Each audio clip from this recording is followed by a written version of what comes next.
ನಮಸ್ಕಾರ ವಿದ್ಯಾರ್ಥಿಗಳೇ, SSLC exam 3 results ಬಗ್ಗೆ ಕಾಯ್ತಿರುವಂಥ ವಿದ್ಯಾರ್ಥಿಗಳಿಗೆ ನಾನು ಪ್ರತಿದಿನ ನಿಮಗೆ ಒಂದು ಅಪ್ಡೇಟನ್ನು ಮಾಡ್ತೀನಿ ಅಂತ ಹೇಳಿದೆ. ಸೊ ಇವತ್ತಿಗೆ 3 ದಿನ ಆಯಿತು.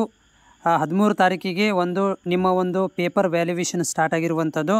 ಇವತ್ತಿಗೆ 3ನೇ ದಿನ. ಬಟ್ ಇವತ್ತು ಹಾಲಿಡೇ ಇರೋದರಿಂದ ಇವತ್ತು ಯಾವುದೇ ಥರದ ವ್ಯಾಲ್ಯೂಯೇಷನ್ ಆಗಿಲ್ಲ. ಆದರೆ ನಾನು ಇವಾಗ ಗೂಗಲ್ ಮಾಡಿ ನೋಡಿದಾಗ ಒಂದು ಪ್ರೈವೇಟ್ ವೆಬ್ಸೈಟಲ್ಲಿ ಯಾವ ದಿನಾಂಕದಂದು ಒಂದು ರಿಸಲ್ಟ್ ಬರುತ್ತೆ ಅಂತ ಸ್ವಲ್ಪ ನಾನು ಇಲ್ಲಿ ತಲೆ ಹಾಕಿದಾಗ ಇಲ್ಲೊಂದು ಪ್ರೈವೇಟ್ ವೆಬ್ಸೈಟಲ್ಲಿ ಅಪ್ಡೇಟ್ ಮಾಡಿರುವಂಥದ್ದು ಏನಂತಂದರೆ, ಈಗಾಗಲೇ ನಿಮ್ಮದು ವ್ಯಾಲ್ಯೂಯೇಷನ್ ಸ್ಟಾರ್ಟ್ ಆಗಿದೆ. ಸೊ ಆಗಸ್ಟ್ 13ರಿಂದ ವ್ಯಾಲ್ಯೂಯೇಷನ್ ಸ್ಟಾರ್ಟ್ ಆಗಿದೆ. ರಿಸಲ್ಟ್ ಆಗಸ್ಟ್ 4th ವೀಕಲ್ಲಿ ಬರಬಹುದು, ಆಗಸ್ಟ್ 4th ವೀಕಲ್ಲಿ ಅಪ್ಡೇಟ್ ಮಾಡಬಹುದು ಅಂತ ಇಲ್ಲಿ ಮಾಹಿತಿಯನ್ನು ಕೊಡಲಾಗಿದೆ.